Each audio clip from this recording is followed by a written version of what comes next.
Ayat 5, Daniel 2 ayat 5. Aku telah mengambil keputusan, yakni jika kamu tidak memberitahukan kepadaku mimpi itu. Dan kemudian saya tahu bahwa kalian dapat memberi saya interpretasi. Dan Anda tahu apa yang terjadi. Dia tidak mengatakan, teman-teman, jika kalian tidak bisa memberitahu mimpiku, kalian dipecat. Itu akan menyenangkan. Dia tidak mengatakan itu. Kamu tahu apa yang dia katakan? Mari kita pergi ke bagian berikutnya dari ayat tersebut. Ayat 5. Jika kalian tidak memberitahu saya mimpi itu, Anda akan dibunuh, dipenggal-penggal, rumah-rumahmu akan dibakar. Akhir dari kehidupanmu yang baik, hari yang buruk bagi orang-orang bijaksana, hari yang buruk untuk dilalui. Mereka tidak dapat membuat-buat mimpi, karena bagaimana jika dia berpura-pura dia lupa mimpi? Atau bagaimana jika dia mengingat mimpi itu? Jadi mereka dalam kesulitan. Jadi saat kita beralih ke poin yang kita tahu. Daniel pasal 2 ayat 6, dia berkata, jika kamu dapat memberitahukan mimpinya, maka aku akan memberimu hadiah. Jika kalian tidak memberitahu mimpi itu, saya akan membunuh kalian. Dan mereka berkata di ayat 10 dan 11, ayat 10 dan 11.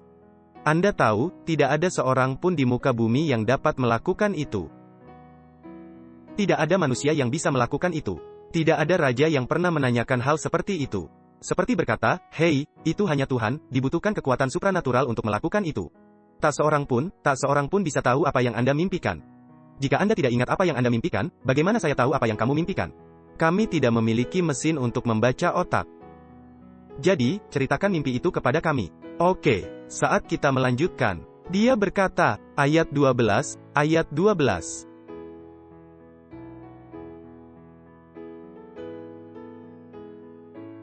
Dia berkata, teman-teman, saya minta maaf. Harapan saya begitu tidak realistis.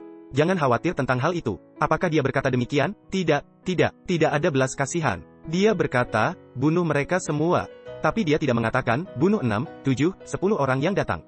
Berapa banyak? Berapa banyak? Apakah itu termasuk Daniel, Hananya, Misael dan Azaria? Semua orang bijak, termasuk di dalamnya lulusan baru dengan GPA 4.0 dari UBI. Anda ingat, bunuh mereka semua. Dan kapten tentara mulai membunuh mereka. Dan dia masuk ke rumah atau apartemen Daniel atau apapun. Jika Anda Daniel, apa yang akan Anda lakukan? Saya ingin Anda membayangkan bahwa Anda adalah Daniel. Dan mereka masuk ke rumahmu dan Anda akan dibunuh. Apa yang akan kamu lakukan? Sungguh suatu keberanian untuk pergi ke kapten tentara dan berkata, bawa saya ke raja. Saya akan berdoa dan Tuhan akan memberi saya mimpi itu. Dan saya akan memberi raja, mimpi dan interpretasinya. Apakah Anda yakin bahwa Tuhan akan memberimu mimpi setelah Anda berdoa?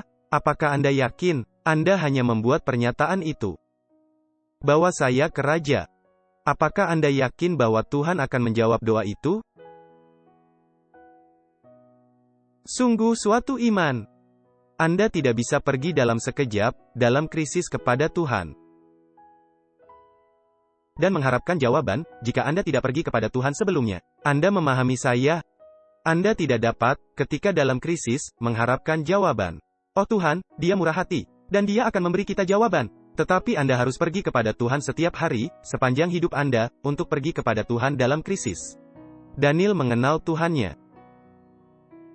Daniel memiliki kebiasaan untuk berdoa setiap hari. Daniel memiliki kebiasaan untuk berjalan bersama Tuhan dan mempercayai Tuhan. Dan ketika dia mengatakan itu, dia berhubungan dengan Tuhan. Daniel mengikuti kitab Ulangan, Imamat, maafkan saya, yang mengatakan, api akan menyala tanpa henti di altar. Dan itu adalah simbol doa. Seperti perjanjian baru mengatakan berdoa tanpa henti. Daniel berhubungan dengan Tuhan, 24 jam, 7 hari. Seperti Yesus. Yesus berkata, aku tidak mengucapkan kata-kataku sendiri, tetapi Bapa yang memberiku kata-kata. Aku tidak melakukan perbuatanku sendiri, tetapi Bapa yang memberitahuku apa yang harus dilakukan. Daniel adalah tipe orang Kristen seperti itu. Dia tidak hanya berbicara dari pikirannya. Kamu tahu bagaimana jika saya mengatakan itu? Dia sedang berhubungan dengan Tuhan, dia berdoa di pikirannya dan Tuhan menginspirasi dia. Dan kemudian dia berbicara. Bayangkan jenis iman seperti itu, bahwa Anda berdoa dan mempelajari firman setiap hari. Dan Anda bisa berjalan dengan Tuhan, dan Anda cukup mengenal Tuhan. Sehingga ketika Anda mengalami krisis, Anda memiliki kedamaian yang dimiliki Daniel ketika dia ditawan. Dan Anda memiliki keyakinan pada Tuhanmu karena Anda mengenalnya. Anda mempercayai Tuhanmu. Ini bukan hanya teori. Oh, kami percaya Tuhan. Ketika krisis datang, itu semua omong kosong. Bukan hanya kata-kata, tetapi iman yang nyata. Daniel mengenal Tuhannya.